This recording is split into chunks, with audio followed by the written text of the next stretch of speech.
नमस्कार विद्यार्थी मित्रांनो, आज आपल्याला इयत्ता 5वी मधील परिसर अभ्यास भाग 1 मधील पाठ पहिला आपली पृथ्वी आपली सूर्यमाला हा पाठ आपल्याला या ठिकाणी आज पाहायचं आहे। या पाठामध्ये सुरुवातीला तुम्हाला काही इंट्रोडक्शन म्हणजेच काही माहितीस्तव या पाठाच्या काही कृती दिलेल्या आहेत।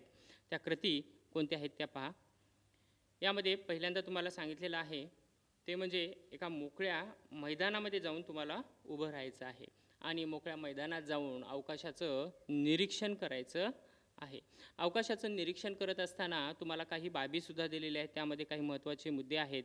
अवकाशामध्ये तुम्हाला काय दिसतं काय नाही, त्याच्यानंतर ज्या काही चांदण्या दिसतात त्या चांदण्या मोठ्या ठळक दिसतात, तर काही चांदण्या कशा लहान दिसतात, काही लुकलुकतात तर काही लुकलुकत नाहीत। मग याच्यात काय फरक आहे, हे लुकलुकणे म्हणजे काय आहे, कशाला म्हणतात लुकलुकणे, याविषयी सगळी माहिती आपल्याला पाहायची आहे। मुलांनो, लुकलुकणे म्हणजे काय, तर जे चमचम करत असतात ना चांदण्या त्यांना काय म्हणतो आपण, लुकलुकणे असे म्हणतो। त्यानंतर तुम्हाला जे काही अवकाशाचं निरीक्षण करायचं आहे त्यासाठी करून पहा म्हणून एक प्रयोग दिलेला आहे। त्यामध्ये काय सांगितलेलं आहे ते पाहूया आपण। यामध्ये तुम्हाला काही मुद्दे दिलेले आहेत पहा। साधारण एका आठवड्याच्या अंतराने 2 वेळा आकाशाचे निरीक्षण करा आणि हे निरीक्षण रात्रीच्या वेळी खालील मुद्द्यांच्या आधारे करा। मग कोणकोणता मुद्दा आहे, पहिला मुद्दा दिला बघा, खगोलीय वस्तूचे रंग। खगोलीय वस्तूचे रंग कसे आहेत, म्हणजे अवकाशामध्ये तुम्ही पाहत असताना तुम्हाला त्यांचे रंग कशा स्वरूपात दिसतात, काय नाहीत, कोणत्या रंगामध्ये त्या वस्तू दिसतात याचं निरीक्षण करायचं। त्यानंतर त्यांचा आकार कसा असतो हे पाहायचं आहे। त्यानंतर त्यांच्या प्रकाशाची प्रखरता कशा पद्धतीनं आहे, त्याच्यानंतर ते लुकलुकतात का लुकलुकत नाहीत हे पाहायचं आहे। त्यांच्यानंतर त्यांच्या स्थानातील बदल हे सुद्धा आपल्याला या ठिकाणी बघायचं, म्हणजे ते एकाच ठिकाणी स्थिर असतात का रोज त्यांच्यामध्ये काही बदल होतो, एका ठिकाणाहून दुसऱ्या ठिकाणी ते हालचाल करत असतात।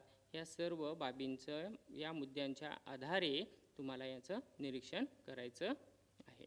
दोन्ही निरीक्षणांच्या वेळी चंद्राच्या प्रकाशित भागाचे चित्र काढा आणि चंद्राच्या प्रकाशित भाग रोज कसा बदलतो हे लक्षात घ्या। मुलांनो, हे तुम्हाला कृती दिलेली आहे या पाठामधील। आता या पाठामधील पहिला पॉईंट आहे तो म्हणजे तारे। आता मुलांनो, तारे कशाला म्हणायचं आणि काय नाही हे पहा। ज्या चांदण्या लुकलुकतात त्यांना तारे म्हणतात, हे मुद्दा लक्षात घ्या। ज्या चांदण्या लुकलुकतात त्यांना काय म्हणायचं, तारे म्हणतात आणि त्यांचा प्रकाश कमी जास्त होताना दिसतो। आणखीन एक महत्त्वाचं सांगितलेलं आहे इथं पहा, तारे स्वयंप्रकाशित असतात। सगळ्यात महत्त्वाचं आहे पहा इकडे, तारे हे कसे असतात, स्वयंप्रकाशित असतात। त्यानंतर पहा सूर्य। आता तुम्हाला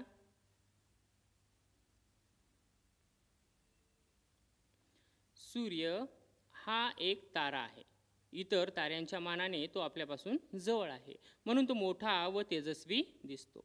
त्याच्या प्रखर प्रकाशामुळे आपल्याला दिवसात चांदण्या दिसत नाहीत। बघा, दिवसात चांदण्या का दिसत नाहीत, कारण सूर्याचा प्रखर असा प्रकाश असतो हा सूर्य।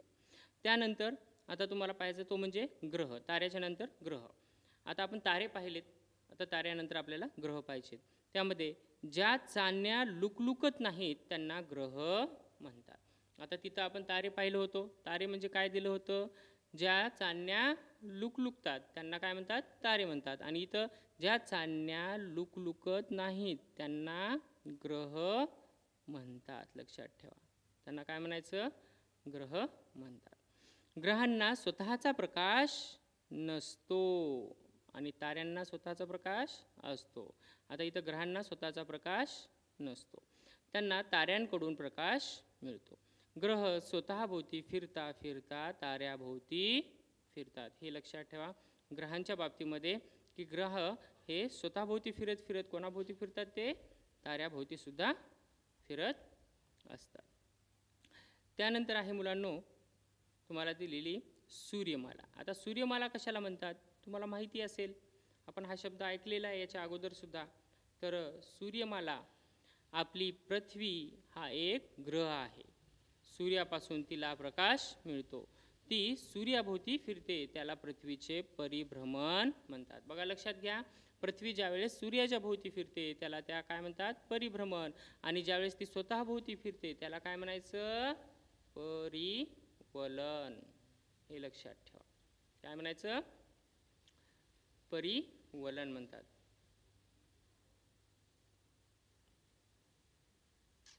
ओके. पृथ्वीशिवाय आता लक्षात घ्या, या ठिकाणी पृथ्वीशिवाय सूर्याभोवती परिभ्रमण करणारे आणखी 7 ग्रह आहेत. म्हणजे पृथ्वी हा एक आणि दुसरे 7 ग्रह आहेत. त्याच्यामध्ये बुध, शुक्र, मंगळ, गुरु, शनी, युरेनस, नेपच्यून अशी त्यांची नावे आहेत. हे लक्षात ठेवा. यामध्ये तुम्हाला कृत्रिम उपग्रहाने टिपलेले पृथ्वीचे छायाचित्र दाखवलेलं आहे. ते छायाचित्र पहा. आणि या छायाचित्राच्या बाबतीत आणखीन एक महत्त्वाचा मुद्दा इथे या ठिकाणी सांगितलेला आहे. हे कृत्रिम उपग्रहाने म्हणजे आर्टिफिशियल सॅटेलाईटने, म्हणजेच पृथ्वीला ज्यावेळेस अवकाशामधून आपण पाहतो त्यावेळेस पृथ्वी आपली कोणत्या रंगाची दिसते? निळ्या रंगाची दिसते. हे लक्षात ठेवा. त्यानंतर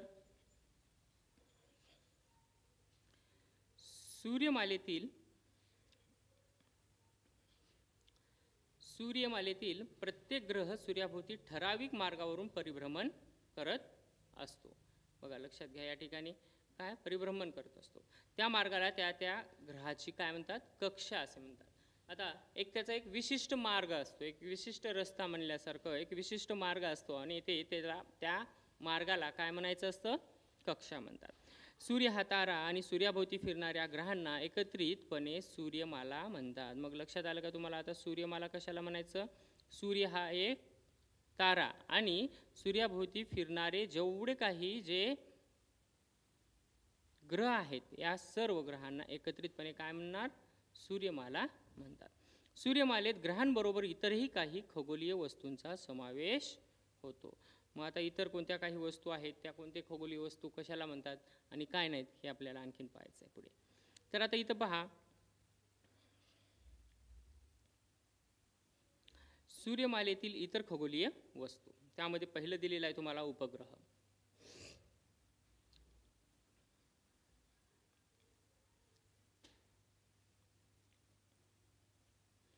काही खगोलीय वस्तू ग्रहांभोवती परिभ्रमण करतात, त्यांना उपग्रह म्हणतात.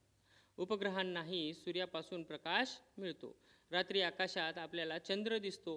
तो स्वतःभोवती फिरता फिरता सूर्याभोवतीही फिरतो, म्हणून त्याला पृथ्वीचा उपग्रह म्हणतात. लक्षात ठेवा, पृथ्वीचा उपग्रह कोणाला म्हणतात? चंद्राला म्हणतात. का? कारण तो स्वतःभोवती फिरत फिरत पृथ्वीभोवती सुद्धा फिरतो. सूर्यमालेत बहुतेक ग्रहांना उपग्रह आहेत. ग्रह आपापल्या उपग्रहांसह सूर्याभोवती परिभ्रमण करतात. पौर्णिमेच्या दिवशी दिसणारे हे चंद्राचं स्वरूप तुम्हाला या ठिकाणी दाखवलेलं आहे. ते पहा, म्हणजे ज्यावेळेस पौर्णिमा असते त्यावेळेस चंद्र कशा पद्धतीनं दिसतो काय नाही हे सांगितलेलं आहे. त्यानंतर तुम्हाला एक दुसरी संकल्पना दिलेली आहे या ठिकाणी, ते म्हणजे बटुग्रह. सूर्याभोवती प्रदक्षिणा घालणाऱ्या काही लहान आकाराच्या खगोलीय वस्तू आहेत, त्यांना बटुग्रह म्हणतात. लक्षात घ्या, हे बटुग्रहाची व्याख्या. सूर्याभोवती प्रदक्षिणा घालणाऱ्या काही लहान आकाराच्या खगोलीय वस्तू आहेत, त्यांना बटुग्रह म्हणतात. आणि यामध्ये प्रामुख्याने प्लुटोसारख्या खगोलीय वस्तूचा समावेश होतो. बटुग्रह सूर्याभोवती स्वतंत्रपणे परिभ्रमण करतात आणि बटुग्रहांना सुद्धा स्वतःची कक्षा असते. म्हणजे ते सुद्धा कोणत्याही मार्गाने असे फिरत नाहीत, तर त्यांना सुद्धा एक स्वतःची कक्षा असते. हे सर्व आपण खगोलीय वस्तू पाहत आहोत. त्यानंतर आता पहा पुढे लघुग्रह दिलेला आहे. मंगळ व गुरु, हे लक्षात ठेवा, मंगळ व गुरु या ग्रहांच्या दरम्यान असंख्य लहान लहान खगोलीय वस्तूंचा एक पट्टा आहे आणि या पट्ट्यातील खगोलीय वस्तूंनाच लघुग्रह असे म्हणतात. मग आता ह्या पट्ट्यातील खगोलीय वस्तू कोणत्या आहेत काय नाहीत हे पहा. लघुग्रह देखील सूर्याभोवती स्वतंत्रपणे परिभ्रमण करतात. सूर्याच्या तुलनेत सूर्यमालेतील इतर खगोलीय वस्तू आकाराने खूपच लहान आहेत. चंद्र पृथ्वीच्या सगळ्यात जवळ आहे, म्हणून तो सूर्यापेक्षा आकाराने खूपच लहान असून सुद्धा आपल्याला मोठा दिसतो. का बरं चंद्र खूप मोठा दिसतो? कारण का दिसतो? कारण चंद्र हा पृथ्वीच्या जवळ आहे. खाली आपल्या सूर्यमालेची आकृती दिलेली आहे आणि त्यात मध्यभागी सूर्य आणि त्याभोवती परिभ्रमण करणाऱ्या खगोलीय वस्तू व त्यांच्या कक्षा दाखवलेल्या आहेत. सूर्यमालेत ग्रह, उपग्रह, लघुग्रह, वटुग्रह यांचा समावेश होतो. म्हणजे सूर्यमालेमध्ये कशा कशाचा समावेश होतो हे तुम्हाला या ठिकाणी दिलेलं आहे. त्यामध्ये सर्वच आले, त्याच्यात ग्रह आले, उपग्रह आले, लघुग्रह आले, वटुग्रह आले, या सर्वच्या सर्व आलेले आहेत. या ठिकाणी तुम्हाला सूर्यमालेची आकृती दाखवलेली आहे. पहा मुलांनो, या सूर्यमालेमध्ये जर तुम्ही निरीक्षण केलात तर तुम्हाला एका बाबीचं लक्षात येईल महत्त्वाची, ते म्हणजे सूर्य हा मध्यस्थी, आणि या सूर्याच्या सगळ्यात जवळचा ग्रह तो म्हणजे कोणता आहे? हा बुध ग्रह आहे. बुध ग्रहानंतर शुक्र ग्रह आहे. शुक्र ग्रहानंतर पृथ्वी. पृथ्वी ही किती? 3 नंबरला येणारा ग्रह आहे पृथ्वी. आणि सूर्यापासून 3ऱ्या क्रमांकावर कोणता आहे? पृथ्वी. आणि पृथ्वीच्या उपग्रह म्हणून चंद्र हा सुद्धा एका पृथ्वीच्या अगदी जवळ आहे. त्यानंतर पृथ्वीनंतर जो 4था ग्रह आहे तो म्हणजे मंगळ ग्रह आहे. आणि लक्षात घ्या मुलांनो, आता या ठिकाणी एक महत्त्वाचा मुद्दा, या ठिकाणी इथं लघुग्रह तुम्हाला दाखवलेले आहेत, बरोबर का? हे जे लघुग्रह आहेत, हे लघुग्रह कोणत्या 2 ग्रहाच्या दरम्यान आहेत? मंगळ आणि गुरु. हे पहा, इथं मंगळ आहे, हा मंगळ आणि हा गुरु, या 2 ग्रहांच्या दरम्यान हे छोटे छोटे जे काही डॉट डॉट डॉट जे दिसत आहेत तुम्हाला, हे जे या पट्ट्यांमध्ये, तर ह्या पट्ट्यामध्ये दिसणारे हे जे काही डॉट्स आहेत, हे सर्वच्या सर्व हे काय आहेत?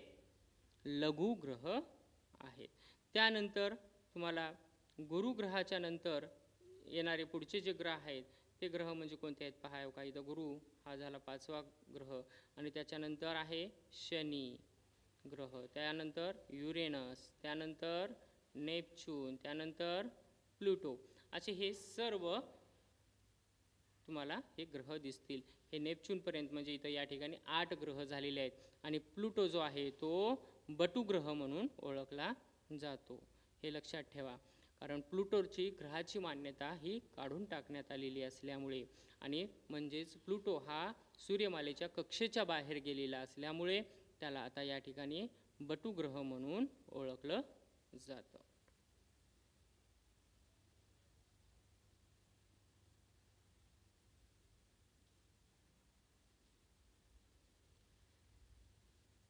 त्यानंतर पहा मुलांनो, या ठिकाणी तुम्हाला काही सांगा पाहू म्हणून दिलेलं आहे. तर या ठिकाणी काही प्रश्न दिलेले आहेत की सूर्यमालेच्या चित्राचे निरीक्षण करा आणि पुढील प्रश्नांची उत्तरे द्या. आता या ठिकाणी कोणते प्रश्न आहेत? पहिला प्रश्न काय म्हणतो बघा, सूर्याच्या सर्वात जवळचा ग्रह कोणता? आता या सर्व प्रश्नांची उत्तरे आपण तुम्ही शोधायची आहेत, कारण का आत्ताच आपण जी सूर्यमालेचं जे वर चित्र पाहिलं होतं, या वरच्या चित्रावर परत जा, ते चित्र निरीक्षण करून पहा आणि त्याचे चित्र पाहून या 4-5ही प्रश्नांची उत्तरं तुम्ही शोधून काढा. अगदी सोपी अशी उत्तरे आहेत. त्यानंतर मुलांनो, आता पुढचा पॉईंट आहे तो म्हणजे गुरुत्वाकर्षण. याला इंग्रजीमध्ये आपण ग्रॅव्हिटेशन म्हणतो. लक्षात ठेवा, गुरुत्वाकर्षण ग्रॅव्हिटेशन म्हणजे काय? खगोलीय वस्तूमध्ये एकमेकांना स्वतःकडे खेचण्याची म्हणजेच आकर्षित करण्याची शक्ती असते. या शक्तीला गुरुत्वाकर्षण शक्ती असे म्हणतात. या ठिकाणी तुम्हाला ही दिलेली व्याख्या आहे. सूर्याची ग्रहावर कार्य करणारी गुरुत्वाकर्षण शक्ती तसेच ग्रहांची सूर्यापासून दूर जाण्याची प्रवृत्ती यांच्या एकत्रित परिणामामुळे ग्रह सूर्याभोवती ठराविक अंतरावरून ठराविक कक्षेत परिभ्रमण करत असतात. याच पद्धतीने उपग्रही ग्रहांभोवती परिभ्रमण करतात. आता लक्षात घ्या मुलांना, तुम्हाला एक इथं कृती दिलेली आहे, त्याच्यावरून हा पॉईंट तुमचा एकदम क्लिअर होऊन जाईल आणि मी पण तुम्हाला सांगेल की गुरुत्वाकर्षण नेमकं काय आहे. आता या ठिकाणी पहा, पुढील गोष्टी कोणत्या दिशेने पडतात हे तुम्हाला ओळखायचे. त्यामध्ये पहिला दिलेला आहे, झाडावरून गळलेली पाने, फुले, फळे कुठं पडतील? मला सांगा, झाडावरून पडलेलं पान जमिनीवर पडेल की झाडावर जाईल? फुलं खाली पडतील, फळं खाली पडतील की वर जातील? तर हे सर्व वर, कुठे? तर गुरुत्वाकर्षण ही बाब संकल्पना तुम्ही अगदी व्यवस्थित लक्षात घ्या. तर पृथ्वी हे काय आहे? आपलं मोठा चुंबक आहे मुलांनो, लक्षात ठेवा. जसं चुंबक लोखंडी वस्तूला आकर्षित करतं, तसं पृथ्वी प्रत्येक वस्तूला पृथ्वीवरल्या आकर्षित करत असतं आणि ती आपल्याकडे खेचून घेत असते. त्यामध्ये मग हे पाने आले, फुले आले, फळे आले. तसेच डोंगरावरून सुटे झालेले खडक हे सुद्धा कुठं जातील? खाली घरंगळत खाली येतील की वर जातील? खाली घरंगळत येतील. तसेच आकाशातून येणारा पाऊस हा सुद्धा खाली जमिनीवर पडेल. पृथ्वीच्या गुरुत्वाकर्षणामुळे पृथ्वीवरील सर्व वस्तू पृथ्वीवरच राहतात. एखादी वस्तू जोरात वर फेकली की ती शेवटी जमिनीवर येऊन पडते. काही कालांतरापर्यंत वर जाते ती, परंतु लगेच त्याचा फोर्स संपल्याच्या नंतर काय होते, ती वस्तू हळूहळू पृथ्वीकडे खेचली जाते. या ठिकाणी तुम्हाला एक काही नवीन शब्द दिलेला आहे शिकण्यासाठी. तो नवीन शब्द काय आहे पहा. काय म्हणलेला आहे, नवीन शब्द शिका. कोणता? अवकाश. अवकाश कशाला म्हणायचं? ग्रह तारे यांच्या दरम्यान असणारी रिकामी जागा म्हणजे अवकाश. ग्रह आणि तारे यांच्या दरम्यान रिकामी असणारी जागा, आणि यालाच आपण अंतराळ असे सुद्धा म्हणतो. लक्षात ठेवा, यालाच काय म्हणायचं? अंतराळ असे सुद्धा म्हणतात. पृथ्वीपासून दूर आकाशात दिसणाऱ्या खगोलीय वस्तूविषयी मानवाला नेहमीच कुतूहल राहिले आहे.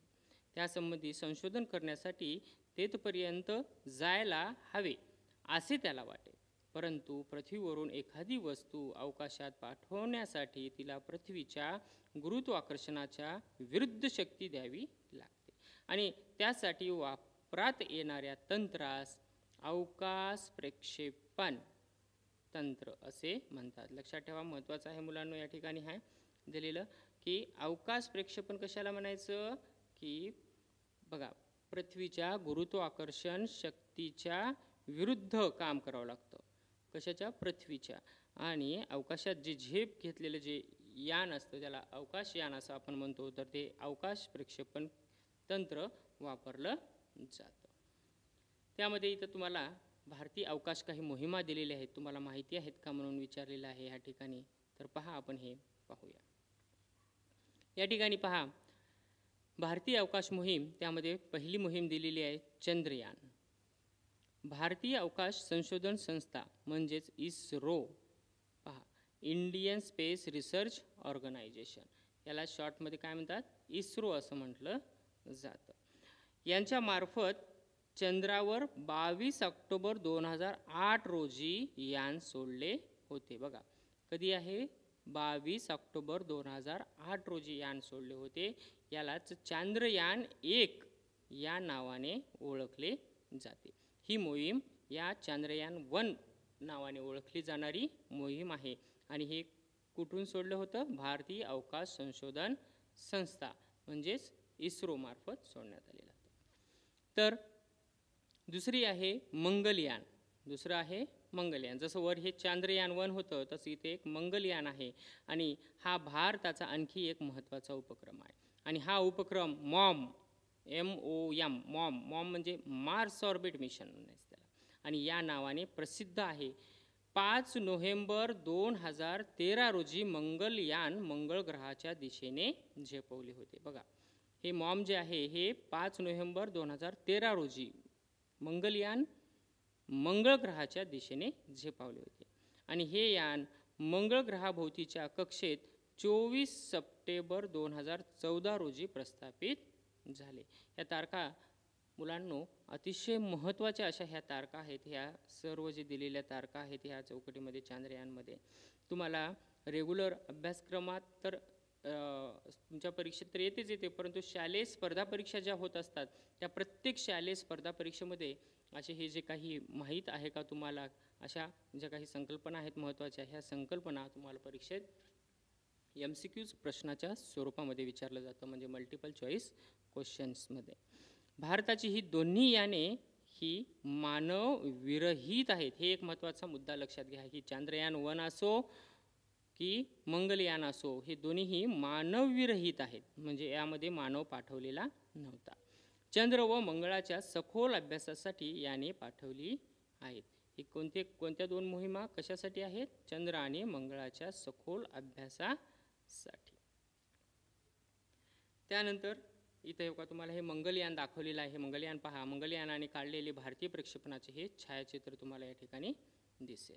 त्यानंतर पुढे तुम्हाला काही कृती किंवा काही एक्झाम्पल उदाहरणं दिलेली आहेत, जे की तुमच्या रोजच्या व्यवहारातली उदाहरणं आहेत, जी तुम्ही पाहिलेली आहेत. त्यामध्ये कोणती आहेत पहा. दिवाळीच्या फटाक्यामध्ये रॉकेट नावाचा फटाका असतो, बरोबर? आणि त्यात विस्फोटक पदार्थ ठासून भरलेले असतात आणि त्याचे झपाट्याने ज्वलन होऊन खूप ऊर्जा निर्माण होते. रॉकेटच्या रचनेमुळेच फटाका ठराविक दिशेने वेगाने ढकलला जातो. आता लक्षात घ्या, हे जे आहे हे आहे दिवाळीमधील आपले हे रॉकेट आहे. ज्याप्रमाणे हे दिवाळीमधील रॉकेट आहे त्याप्रमाणेच हे का इथं त्याच पद्धतीनं अग्निबाणाच्या सहाय्याने अवकाश प्रक्षेपण तंत्र वापरलं जातं. त्या रॉकेटप्रमाणेच हे सुद्धा एक रॉकेट असतं. मग यामध्ये काय दिलेलं आहे पहा. अवकाशयानाने अवकाशात प्रक्षेपण करण्यासाठी शक्तिशाली अग्निबाणाचा म्हणजेच रॉकेटचा उपयोग करतात. रॉकेटमध्ये प्रचंड प्रमाणावर इंधन जाळले जाते आणि त्यामुळे हजारो टन वजनाचे अवकाशयान अंतराळात नेले जाते. 20व्या शतकात जगातील काही देशांनी अवकाश प्रक्षेपण तसेच अवकाशयानांसंबंधी तंत्रज्ञान विकसित केले आणि शेकडो अवकाशयाने अंतराळात पाठवली. आपला देश अवकाश प्रक्षेपण तंत्रज्ञानाच्या विकासासाठी प्रसिद्ध आहे. काही अवकाशयाने कायमची अंतराळातच राहतात, तर काही पृथ्वीवर परत येतात, तर काही दुसऱ्या ग्रहावर किंवा उपग्रहावर उतरवली जातात आणि काही मोहिमांमध्ये वैज्ञानिकसुद्धा अवकाशयानातून जातात. त्यांनाच अंतराळवीर म्हणतात. बघा, अंतराळवीर कोणाला म्हणायचं? जे अवकाशयानातून अशा मोहिमेमध्ये जातात, म्हणजे जे वैज्ञानिक आहेत हे वैज्ञानिक अवकाशयानातून जातात त्यांना अंतराळवीर असे म्हणतात. या ठिकाणी तुम्हाला माहीत आहे का म्हणून तुम्हाला या ठिकाणी अंतराळवीराविषयी माहिती दिलेली आहे. बघा, आपले भारतीय अंतराळवीर राकेश शर्मा यांच्याविषयी दिलेली ही माहिती आहे. पहा, यामध्ये काय माहिती दिलेली आहे पहा. त्यामध्ये 1984 साली अवकाशात जाणारे हे पहिले भारतीय अंतराळवीर होत. हे सर्व महत्त्वाचे मुद्दे आहेत मुलांनो स्पर्धा परीक्षेसाठी तुम्हाला. त्यानंतर तुमच्या जे काही शालेय स्पर्धा परीक्षा आहेत, त्यानंतर 10वी 12वीच्या नंतर ज्या काही नोकरीसाठी ज्या परीक्षा असतात त्या परीक्षेमध्ये सुद्धा हे प्रश्न विचारले जातात. बघा, भारतीय अंतराळवीर राकेश शर्मा हे 1984 साली अवकाशात जाणारे पहिले भारतीय अंतराळवीर होते. इस्रो व सोव्हिएत इंटर कॉस्मॉस यांच्या संयुक्त अंतराळ मोहिमेसाठी अवकाश स्थानकात त्यांनी 8 दिवस वास्तव्य केले होते आणि अवकाशातून भारताकडे पाहताना त्यांनी भारतीयांना काय म्हणलेलं बघा, सारे जहां से अच्छा हिंदोस्तां हमारा, हा संदेश त्यांनी पाठवलेला आहे. परीक्षेत असाही प्रश्न पडू शकतो की राकेश शर्मा हे अंतराळवीर अवकाशात गेल्याच्या नंतर त्यांनी कोणता संदेश पाठवला? तर संदेश कोणता आहे? सारे जहां से अच्छा हिंदोस्तां हमारा. त्यानंतर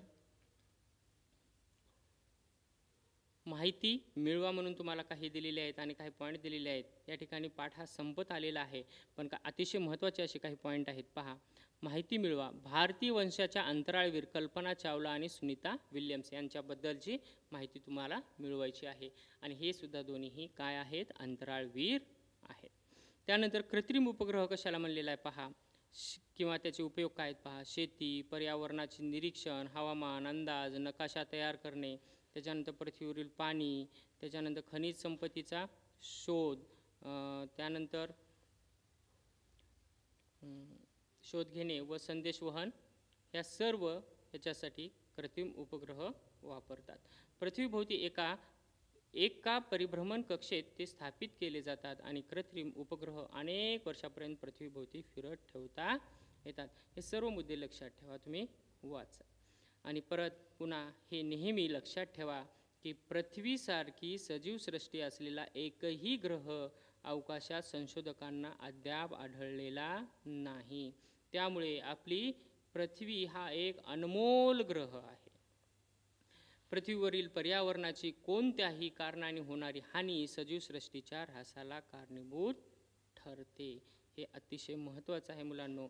या ठिकाणी त्यानंतर तुम्हाला आपण काय शिकलो हे महत्त्वाचे असे मुद्दे दिलेले आहेत, ते तुम्ही वाचून घेऊ शकता. या ठिकाणी तुम्हाला बघा, सूर्य हा तारा आहे. सूर्यमालेतील इतर सर्व खगोलीय वस्तूंना सूर्यापासून प्रकाश मिळतो. दुसरं दिलेलं आहे, सूर्य व त्याच्या भोवती परिभ्रमण करणारी पृथ्वी, इतर 7 ग्रह, उपग्रह, बटुग्रह आणि लघुग्रह यांना एकत्रितपणे सूर्यमाला असे म्हणतात.